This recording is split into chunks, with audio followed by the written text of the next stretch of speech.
everybody was saying, birds of a feather.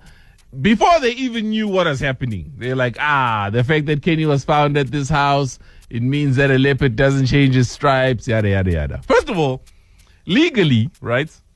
There's nothing illegal about being found at a suspect's house. True. Nothing. Of course, of right? course, of course. I'm not defending him. I'm giving you what the facts are, right? Yeah. And when he was found there, he wasn't committing any criminal act himself, right? There was also no crime taking place in his presence. Otherwise, he would have been arrested too.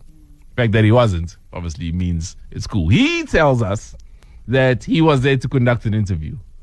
Now, back before they became politicians, Kenny and Gayton ran this blog, right? It was basically like an online publication. They used to break some stories here and there. And I think once things took off in politics, they didn't need that anymore. So that blog has kind of been defunct over the last couple of years. Now, Kenny says that he went there with a young journalist that he's taken under his wing because this is going to be an exclusive interview that they're conducting with the suspect, the one that ended up being arrested, for this very same publication. Plausible, right? And so that's pretty much where we are.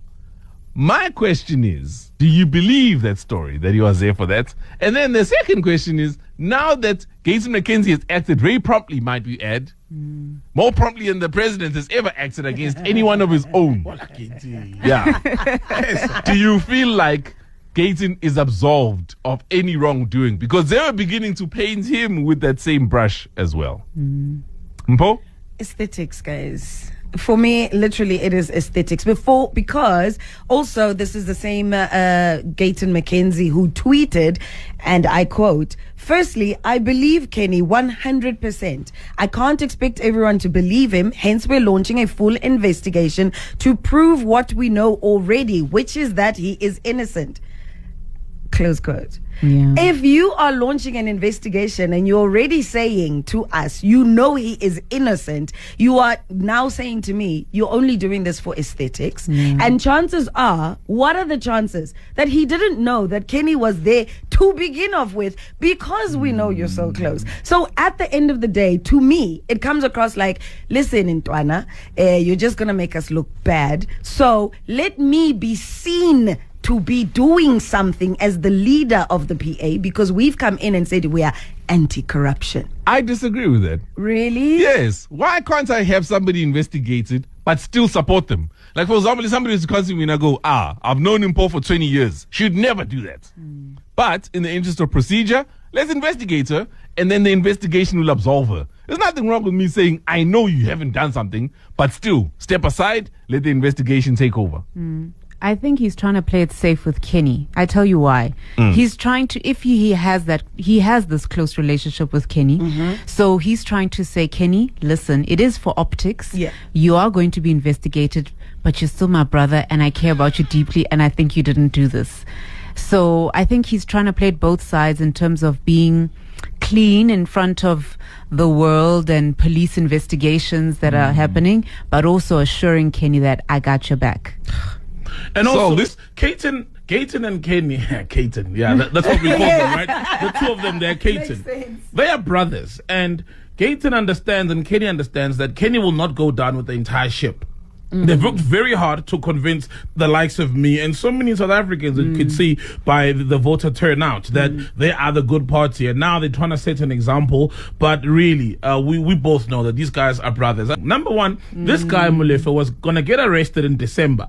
And then somebody, possibly him, called the head of the Hawks, Godfrey Libya, right? And there was a specialized police force unit at his gate. And the Hawks came. Helicopters were there. And there was a standoff between police and the Hawks to protect this guy. Well, no, wait. There was no standoff. So let me correct that. The head of the Hawks gave an interview about this yesterday. Yes. On record. Yes. He says he was called because he was told that there are officers impersonating Hawks officials. That does happen, by the way. Either as a criminal tactic, when people are trying to get into your house and do a home invasion, or when people are trying to dispossess you of certain assets. Then he says, as the head of the Hawks, he called around. First, he asked their task force manager, hey, are we conducting an operation in Joburg? Said, I'm not aware of it. They said, since it's Joburg, he called the provincial commissioner to find out, hey, is there an operation being conducted? And again, the provincial commissioner was none the wiser. Then he decided to dispatch a team to go take a look what is happening at that location. All of which makes sense, by the way, right? Yep. Like, okay, if these guys are pretending to be us, let's go see who these people are. Once he got there, the SAPS, the members that were conducting this operation, then produced identification. He was like, okay, that's fine. There was no standoff. There was no shootout. Then the guys left. General Mkhwanazi himself said this. There was never a shootout. And the arrest never happened. No, the arrest happened. Oh, the arrest, okay. Yes. But my thing is, if The arrest happened, the guy went to court, then he was released on bail.